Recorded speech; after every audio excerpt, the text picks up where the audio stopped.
Então, dois aspectos que são importantes aí. O primeiro é que a maior parte da população que está dentro desse território, inclusive os agricultores familiares, porque a população inclui tudo, inclui as cidades, você vai ter cidades de mais de 100 mil habitantes nesse território, mas inclusive os agricultores familiares, a maior parte simplesmente não tem noção de que esse território existe.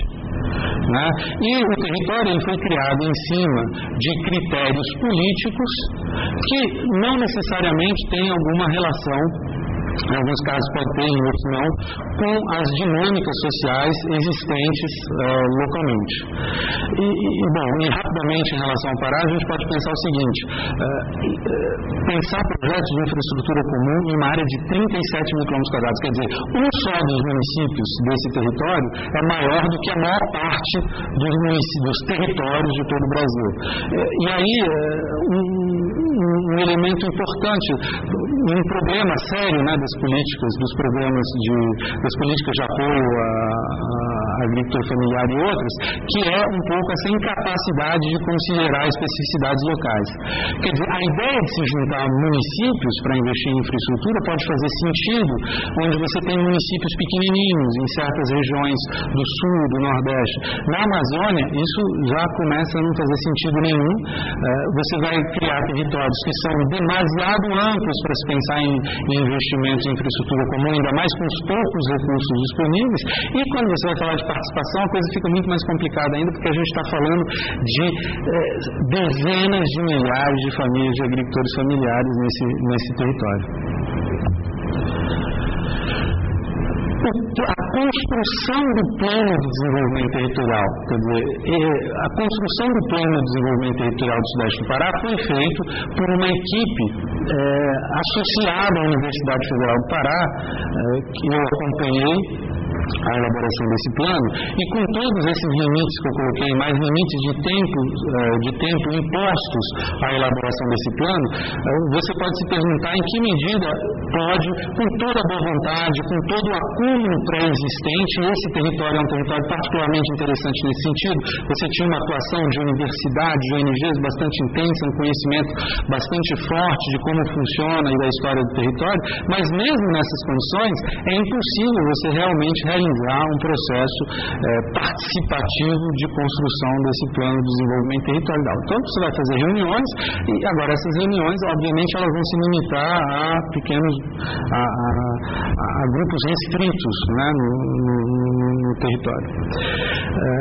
Bom, a partir dessas informações aí sobre o programa dos territórios no Sudeste do Pará, eu queria discutir alguns resultados e limites.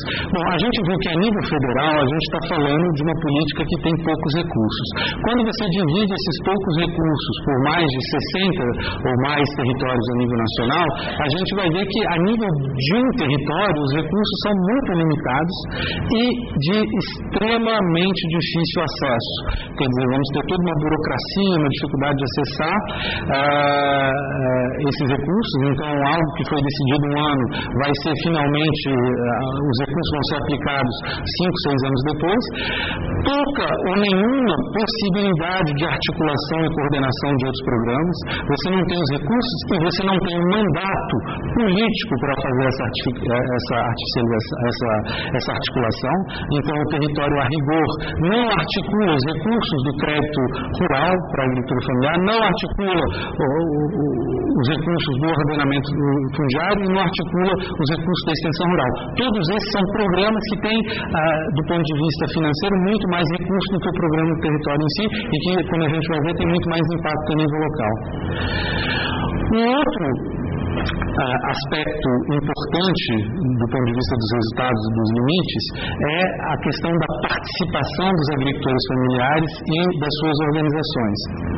O que a gente pode observar é que, na verdade, a implementação do Programa Território do Sudeste do Pará fez diminuir a participação dos agricultores familiares.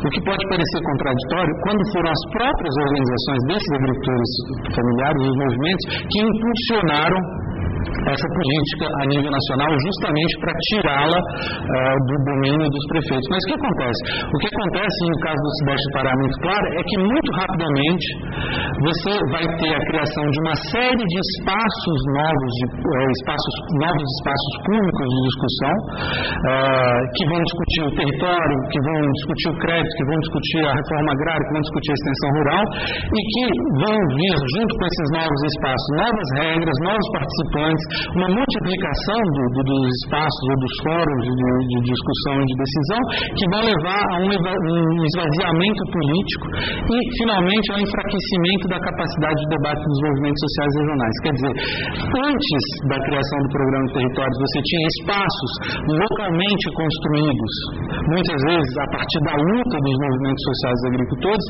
aonde eles conseguiam impor minimamente ou ao menos colocar claramente a sua agenda, e com esse novo programa e com a criação desses novos espaços que foram pensados de cima para baixo, você vai ter uma desarticulação, na verdade, uma menor participação a nível territorial dos agricultores do que o que havia antes, com todos os limites.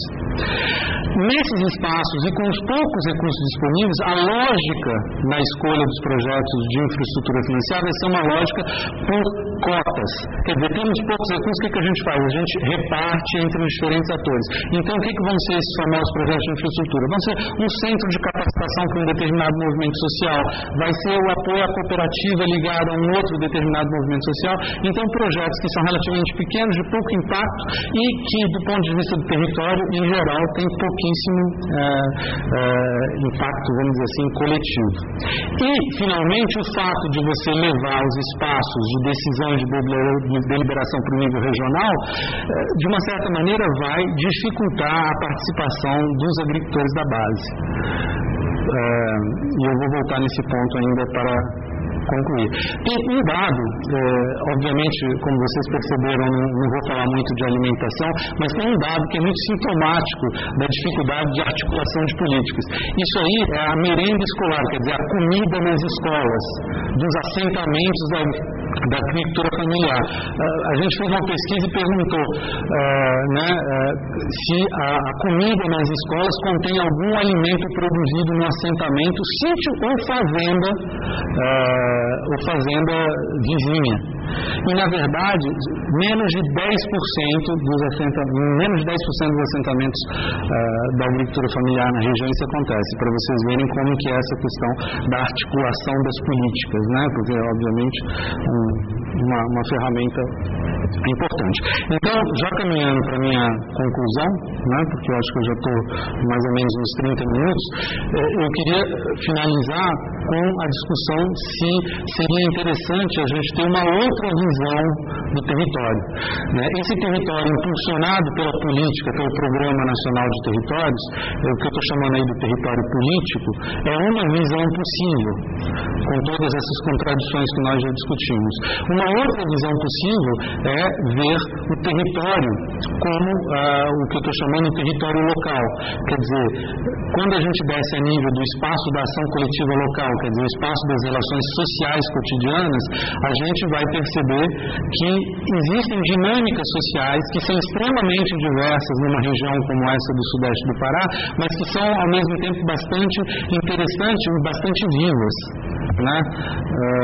O que eu quero dizer por isso? Só para vocês terem ideia. Então, isso aí é um exemplo de um assentamento. A gente vê os lotes, né, de terra dos agricultores, e isso é uma outra forma de ver esse assentamento, utilizando uma ferramenta de redes sociais e vendo mais ou menos como que se dão essas relações sociais cotidianas, como se cria esse vínculo social cotidiano.